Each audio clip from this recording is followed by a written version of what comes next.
They say power corrupts, and absolute power corrupts absolutely. But what happens when a man who once drove a bus through the streets of Caracas suddenly finds himself holding the fate of 30 million people in his hands?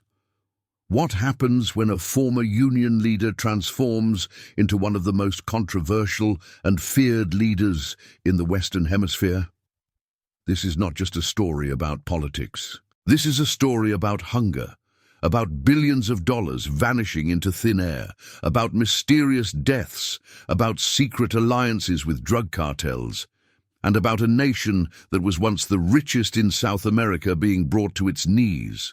Before we dive into this incredible story, if you want to uncover the dark secrets that powerful people don't want you to know, subscribe to this channel right now, hit that notification bell, and smash the like button. Trust me, you don't want to miss what's coming next. This story will shock you to your core. What you're about to hear will make you question everything you thought you knew about power, corruption, and human nature. This is the untold story of Nicolás Maduro, and how one man's rise to power became an entire nation's nightmare. The official story of Nicolás Maduro Moros begins on November 23, 1962, in the working-class neighborhood of El Valle in Caracas, Venezuela. His mother, Teresa Moros, was a homemaker, and his father, Nicolás Maduro Garcia, worked various jobs to support the family. It was a modest upbringing, the kind of background that politicians love to reference when they want to connect with ordinary people. But even here, in the very beginning, there are shadows. There are questions that have never been fully answered. Maduro himself has given conflicting accounts of his early life. Sometimes he speaks of grinding poverty. Other times, he mentions a comfortable middle-class existence. The truth, as with so many things about this man, seems to shift depending on who's asking and what narrative serves him best. What we do know is that young Nicolás was not an exceptional student. He dropped out of high school before completing his final year. This fact would later become ammunition for his critics, who questioned how a man without a high school diploma could lead a nation. But Maduro had something that textbooks couldn't teach: ambition, cunning, and an almost supernatural ability to read people and situations. In the 1970s, teenage Nicolás discovered something that would change his life forever: politics. But not just any politics. He was drawn to the radical left, to the revolutionary movements that were sweeping through Latin America like wildfire. He devoured the writings of Marx and Lenin. He studied the Cuban Revolution with the fervor of a religious convert. And then he did something that would set the course of his entire future. He traveled to Cuba. The details of what happened during Maduro's time in Cuba remain murky. He claims he went there to study at the Escuela Nacional de Cuadros Julio Antonio Mella, a school that trained young leftists from across Latin America in political organization and ideology. But intelligence agencies from multiple countries have suggested something far more sinister. Some reports claim that Maduro received training not just in political theory, but in intelligence operations, in how to organize covert networks, in the dark arts of political manipulation. Whether these claims are true or exaggerated, one thing is certain: the young man who returned to Venezuela was different. He was focused, he was connected, and he had a plan. Back in Venezuela, Maduro needed a job. He found one driving buses for the Caracas metro system. It was honest work, and it gave him something invaluable: access to the working class, the very people who would later become the foundation of his political power. But Maduro wasn't content to simply drive his route and collect his paycheck. He became a union organizer, and a fierce one at that. He led strikes. He negotiated with management. He built a network of loyal supporters who saw him as their champion against the powerful.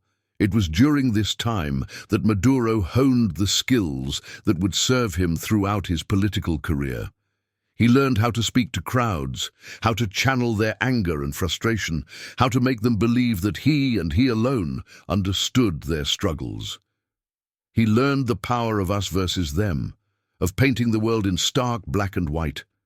And then, in 1998, everything changed. Hugo Chavez, a charismatic former military officer who had once led a failed coup attempt, won the presidential election in a landslide. Chavez promised a Bolivarian revolution, a complete transformation of Venezuelan society that would take power from the corrupt elites and give it to the people. Maduro had found his mentor. More importantly, Maduro had found his ticket to power. The relationship between Chavez and Maduro was complex. Some described it as father and son. Others said it was more like a king and his most loyal knight. Maduro became Chavez's shadow, always there, always watching, always learning. Chavez recognized something in Maduro that others missed. Behind the working-class accent and the humble demeanor was a sharp mind and an even sharper instinct for political survival. Chavez began promoting Maduro through the ranks. First, Maduro became a member of the National Assembly. Then in 2006, he was appointed foreign minister, a position that gave him access to the world stage and, more importantly, to the networks of power that extended far beyond Venezuela's borders. As foreign minister, Maduro did something that would have profound consequences for Venezuela's future. He strengthened ties with some of the world's most controversial regimes. He traveled to Iran, to Syria, to Russia, to Belarus. He shook hands with leaders who were pariahs in the West. But it was his relationship with Cuba that raised the most eyebrows. Under Maduro's watch, Venezuela began sending billions of dollars worth of oil to Cuba at preferential rates. In return, Cuba sent doctors, teachers, and, according to some reports, intelligence advisors who helped the Chavez government consolidate its grip on power. The opposition called it a sellout. They said Maduro was turning Venezuela into a Cuban colony. Maduro called it solidarity between revolutionary nations. By 2012, Hugo Chavez was dying. The cancer that had been eating away at his body for years was finally winning. The question on everyone's mind was, who would succeed him? Chavez had many loyal followers, but only one had been by his side from the very beginning. Only one had proven his absolute loyalty time and time again. Only one had never, not once, shown even a hint of personal ambition that might threaten Chavez's position. On December 8, 2012, Chavez made his choice public. In a nationally televised address, looking frail and knowing that his time was short, he told the Venezuelan people that if anything should happen to him, they should vote for Nicolás Maduro. "He is a complete revolutionary," Chavez said. "A man of great experience despite his youth, with great dedication and capacity for work." 3 months later, on March 5, 2013, Hugo Chavez died. And Nicolás Maduro, the bus driver, the union organizer, the man without a high school diploma, found himself in control of a nation sitting on the largest proven oil reserves in the world. The election that followed was one of the most contentious in Venezuelan history. Maduro faced Enrique Capriles, a young, dynamic opposition leader who promised to end the Chavez era and bring Venezuela into the modern world. The official results gave Maduro a razor-thin victory, just 1.5 percentage points. Capriles cried fraud. He pointed to irregularities at polling stations, to reports of intimidation, to the government's overwhelming control of the media. He demanded a full recount. Maduro refused. Instead, he was sworn in as president on April 19, 2013. In his inauguration speech, he wept openly, saying he could feel the spirit of Chavez guiding him. But the tears would soon give way to something much darker. To understand what happened next, you need to understand Venezuela's economy. For decades, the country had been almost entirely dependent on oil. When prices were high, money flowed like water. The government could afford generous social programs, subsidized food, free healthcare, cheap gasoline. Venezuelans paid some of the lowest prices in the world to fill their tanks. But this abundance masked a terrible vulnerability. When oil prices were high, everything was fine.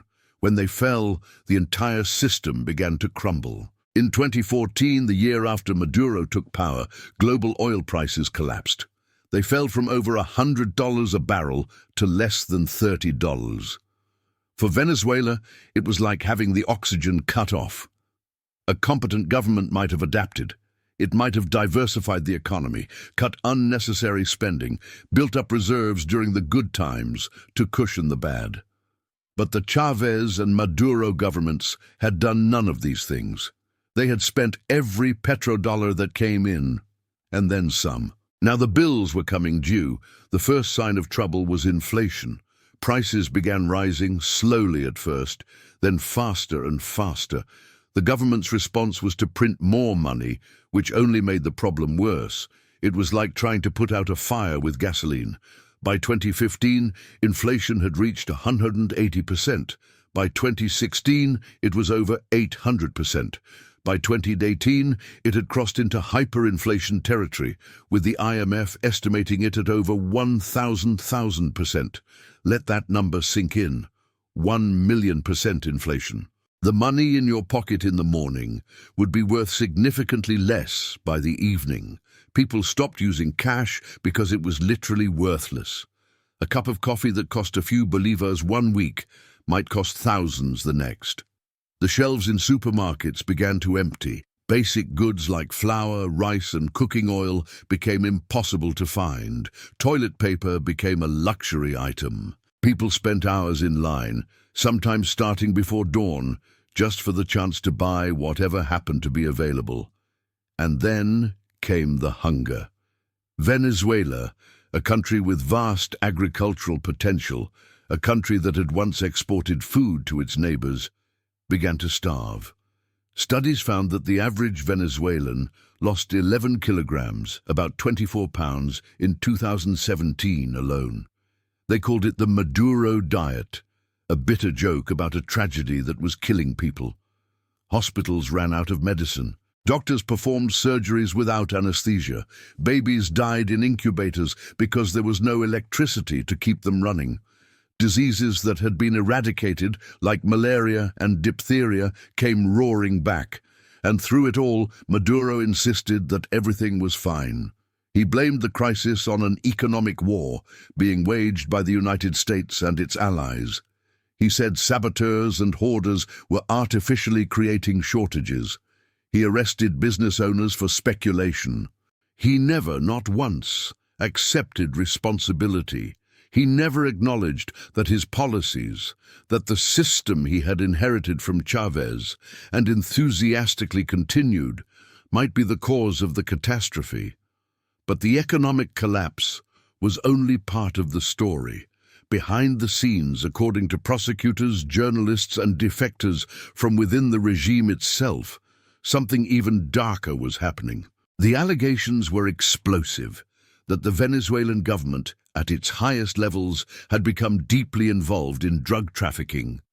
The first major indication came in 2015, when two of Maduro's wife's nephews, Efraín Antonio Campo Flores and Francisco Flores de Freitas, were arrested in Haiti by DEA agents.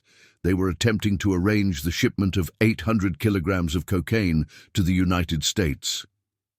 The trial that followed in New York revealed stunning details. The nephews had allegedly used their family connection to Maduro and his wife, Celia Flores, to coordinate drug shipments.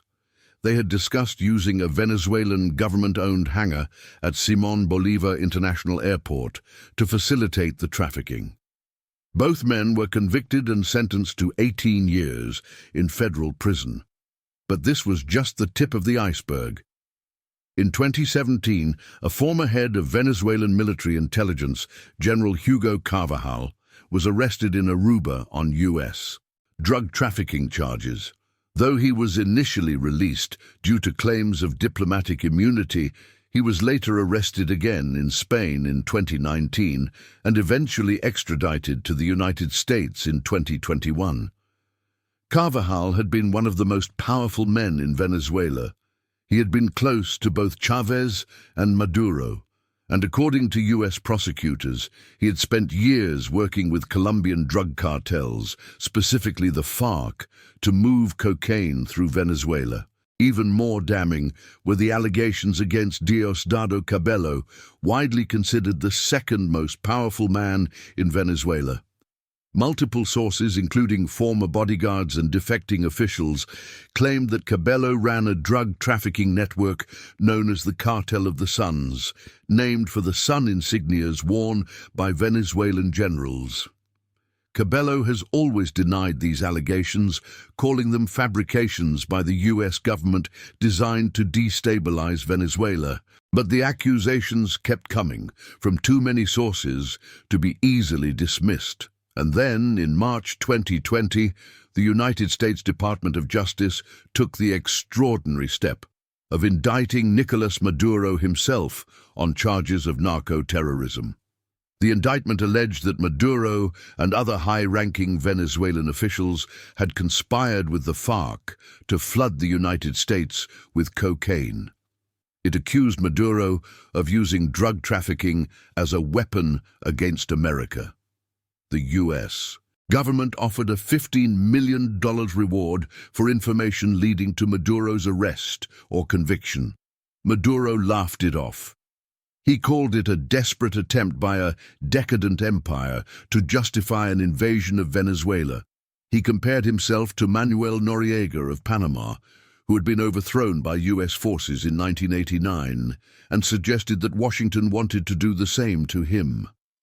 Whether the drug trafficking allegations are true, exaggerated, or fabricated remains a matter of fierce debate.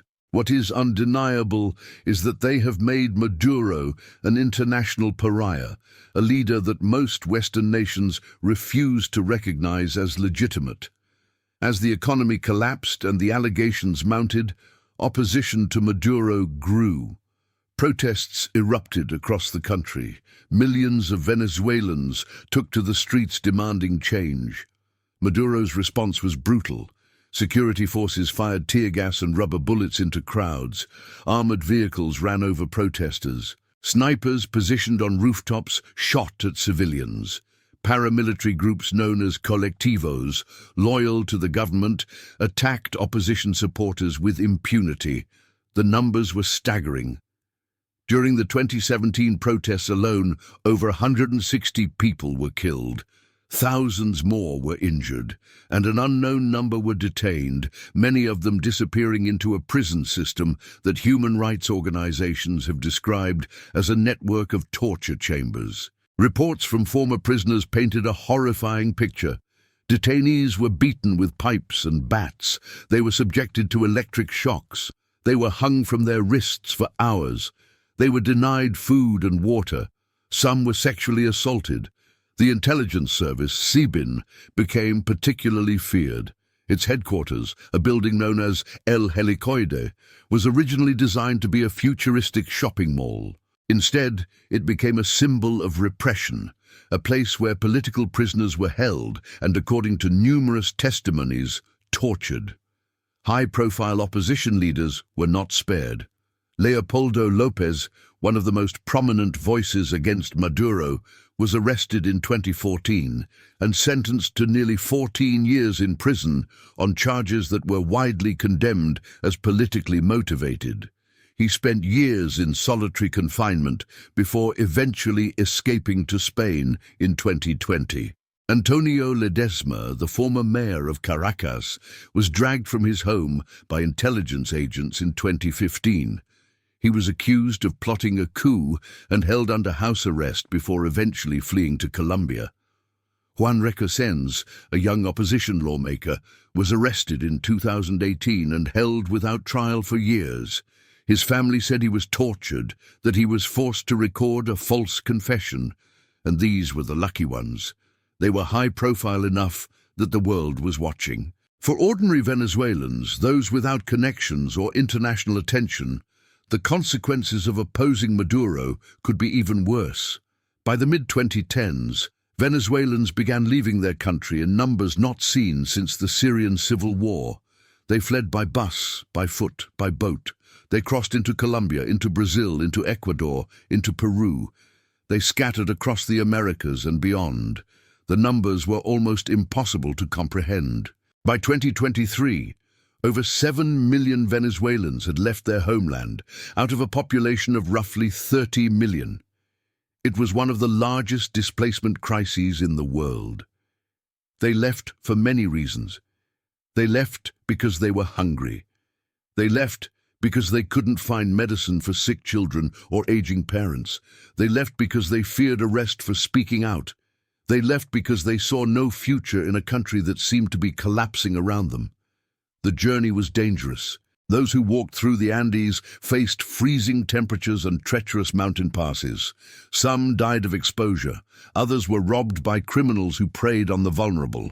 Those who tried to cross by sea faced different dangers. Overloaded boats capsized. People drowned within sight of shore.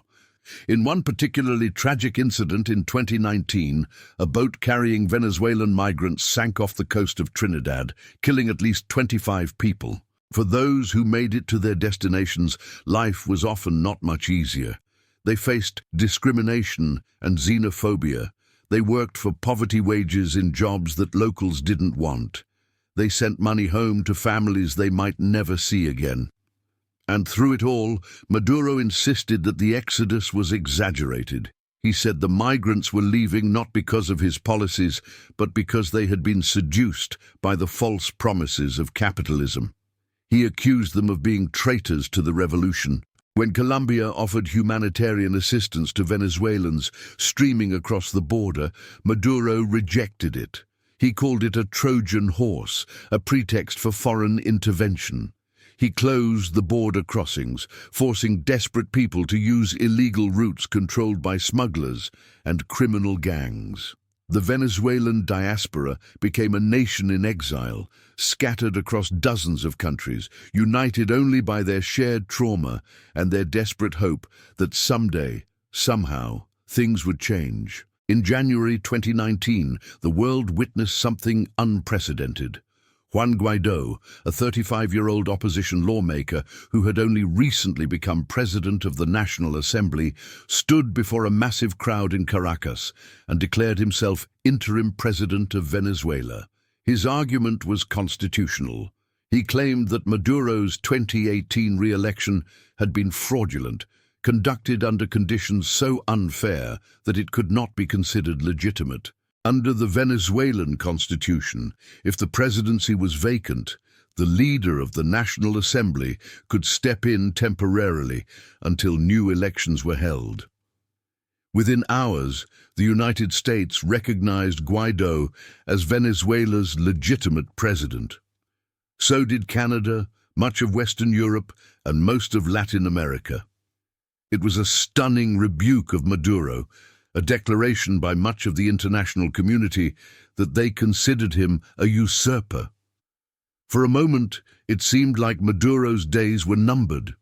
There were reports of secret negotiations with military officers, offers of amnesty if they would switch sides. The opposition believed that the armed forces, the ultimate arbiter of power in Venezuela, were on the verge of abandoning Maduro. But it didn't happen.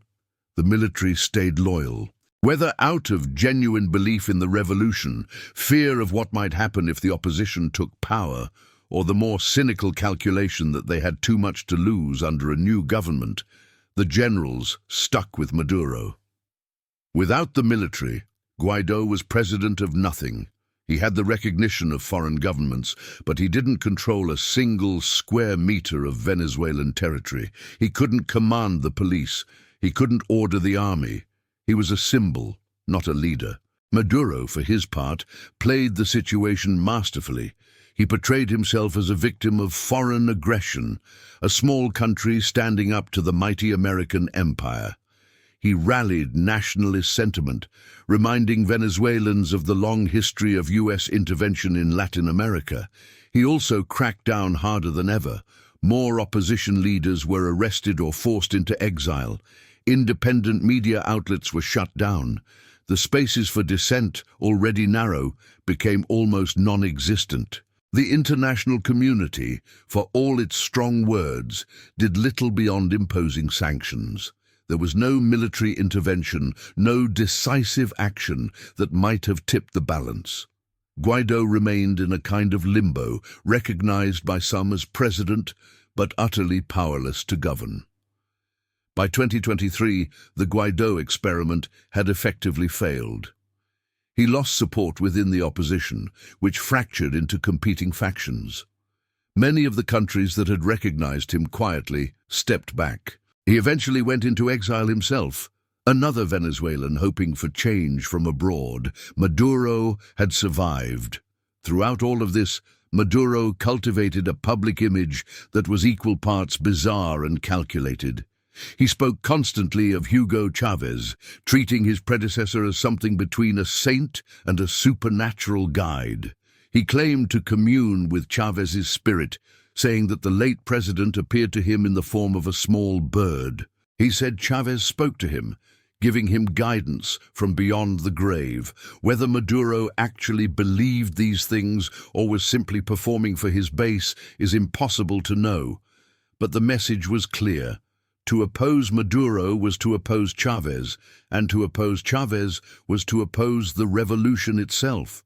He also presented himself as a man of the people, in contrast to the privileged elites he claimed were trying to destroy him. He frequently referenced his time as a bus driver. He spoke in the slang of the barrios. He ate arepas on camera and danced to salsa music at rallies, but there were moments when the mask slipped. In one infamous incident in 2018, Maduro was filmed eating an empanada during a live television broadcast while giving a speech about how Venezuelans needed to be patient during the economic crisis. The image of the president casually snacking while millions of his citizens were going hungry became a symbol of his disconnect from reality. In another incident, he told Venezuelans who were struggling to find food that they should raise rabbits for meat. The suggestion was met with ridicule. One woman appeared on television crying, saying she couldn't eat a rabbit she had been given because she had become emotionally attached to it. Maduro also showed a taste for the finer things that seemed to contradict his man-of-the-people image. He was spotted wearing expensive watches. His wife, Celia Flores, was seen carrying designer handbags. A video emerged of government officials dining on luxury steaks at a restaurant run by a celebrity chef in Istanbul, while Venezuelans back home struggled to find basic food. The hypocrisy was glaring. But for his supporters, or at least for those who felt they had no choice but to support him, it didn't seem to matter. Maduro was all that stood between them and the return of the old elite, the oligarchs who had exploited Venezuela before Chavez arrived. As Maduro faced pressure from the West, he turned increasingly to other powers for support. Russia became a crucial ally. Moscow sent military advisors to Venezuela, conducted joint military exercises, and reportedly provided loans and weapons. Russian state oil companies invested in Venezuela's petroleum sector. Putin saw Venezuela as a useful thorn in America's side, a way to project power into Washington's traditional sphere of influence. China was even more important economically. Beijing had lent Venezuela over $60 billion over the years, money that was supposed to be repaid in oil shipments. When Venezuela struggled to meet its obligations, China restructured the debts rather than see Maduro fall. A friendly government in Caracas, sitting on all that oil, was too valuable an asset to lose. Iran, despite its own economic problems, found ways to help. Iranian tankers delivered gasoline to Venezuela when the country's refineries, crippled by years of mismanagement, couldn't produce enough to meet domestic demand. In return, Venezuela reportedly provided gold shipments to help Iran evade U.S. sanctions. Turkey's Erdogan also became a friend. Turkish companies helped Venezuela process and sell gold, providing a financial lifeline when traditional banking channels were cut off by sanctions. And of course, there was Cuba. The relationship that had begun decades earlier, when young Nicolás traveled to Havana, had only deepened. Cuba provided intelligence advisors, doctors, and other personnel. Some analysts believed that Cuban intelligence had become so embedded in Venezuelan security services that it would be impossible to untangle them. This network of alliances gave Maduro something crucial: options. When the United States tightened sanctions, he could turn to Russia or China. When Western banks refused to do business with Venezuela, Turkish and Iranian intermediaries could step in. He was isolated from the West, but he was far from alone. In 2024, Venezuela held another presidential election.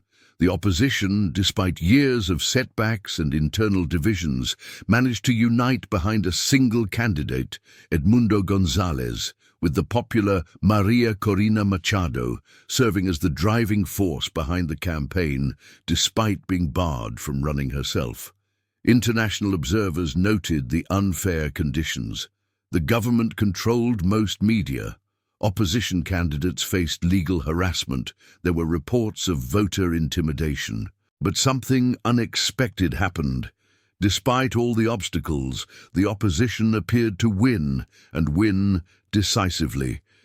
Independent tallies, based on voting records from individual polling stations, suggested that González had received far more votes than Maduro. The government's response was to simply ignore the results. The official electoral council, controlled by Maduro loyalists, declared Maduro the winner without releasing detailed vote counts. When the opposition demanded transparency, they were met with arrests and violence. The international community condemned the fraud. More sanctions were imposed, but Maduro remained in power. He had learned that international condemnation meant little as long as he controlled the military and had powerful friends abroad. The stolen election was perhaps the clearest demonstration of what Venezuela had become under Maduro. A country where elections were theater, where the outcome was determined before a single vote was cast, where the will of the people was an inconvenience to be managed rather than respected. Statistics can only tell part of the story. Behind every number is a human being, a life disrupted or destroyed. There is the story of the doctor who spent years training to save lives, only to flee the country because there were no medicines to treat her patients and no salary that could feed her children. There is the story of the political prisoner who spent years in a cell, beaten and starved, for the crime of attending a protest. There is the story of the mother who walked for days across the Colombian border, carrying her baby, hoping to find a better life in a country where she knew no one and spoke no one's language. There is the story of the child who grew up malnourished, whose brain development was permanently affected, who will carry the scars of Venezuela's crisis for the rest of their life. These stories number in the millions. They are the true legacy of Nicolás Maduro's rule, the human cost of policies that prioritized political survival over the well-being of citizens. Who is Nicolás Maduro, really? Is he the true believer, the revolutionary who genuinely thinks he is saving Venezuela from American imperialism?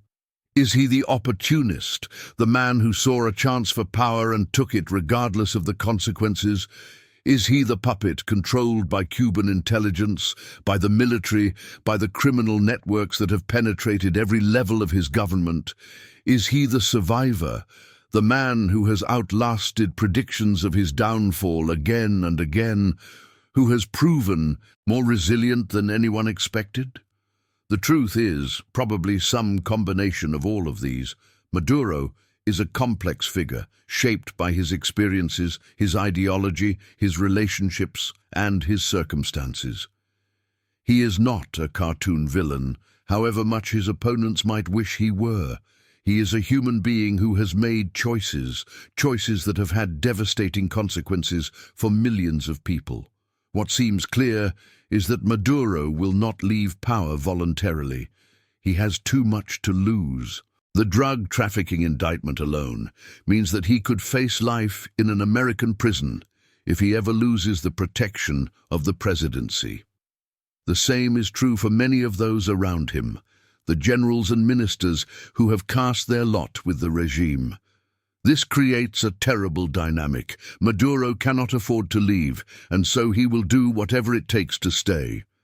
The more desperate his situation becomes, the more dangerous he becomes. The more pressure he faces, the harder he cracks down. Predicting Venezuela's future is a fool's errand. The country has defied expectations again and again. Perhaps Maduro will continue to hold on year after year, while the country slowly stabilizes at a much lower level of prosperity. Perhaps the oil industry will recover enough to ease the worst of the crisis.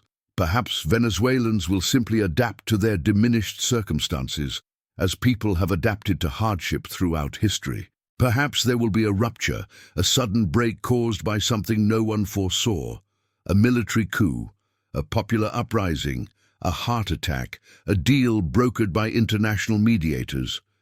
The end of authoritarian regimes often comes suddenly, after years of seeming permanence.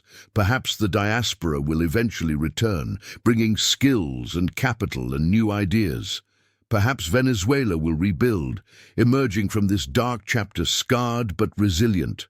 Or perhaps things will get even worse. Perhaps the country will fragment, with different regions controlled by different factions. Perhaps it will become a true failed state, a black hole of poverty and violence in the heart of South America. No one knows. What is certain is that the Venezuelan people will continue to endure as they have endured for years. They will continue to hope, even when hope seems irrational. They will continue to dream of the country Venezuela once was, and could be again. The dark truth behind Nicolás Maduro's power is not a single revelation, a single secret that explains everything. It is an accumulation of truths, each one darker than the last. The truth that ideology can become a prison, trapping those who believe in it within a system that no longer serves anyone. The truth that power, once obtained, becomes almost impossible to give up, especially when giving it up means facing consequences for past actions. The truth that the international community, for all its condemnations and sanctions, often lacks the will or the ability to actually change things. The truth that millions of ordinary people can be made to suffer because of the decisions of a few. The truth that even in the 21st century, with all our technology and all our supposed progress, a determined autocrat can still crush dissent and cling to power. Dean Martin's story ended with a father grieving for his son. Venezuela's story has no such neat ending. It continues day after day, a tragedy still unfolding. Nicolás Maduro remains in Miraflores Palace, surrounded by his bodyguards and his generals. The opposition remains scattered, divided, and largely powerless. The Venezuelan people remain trapped either within their country or scattered across the globe. And the world watches, expresses concern, and moves on to the next crisis. But the story is not over. History has a way of surprising us. The Soviet Union seemed eternal until it wasn't. The Berlin Wall seemed permanent until it fell. Every dictator believes they will rule forever, until suddenly they don't.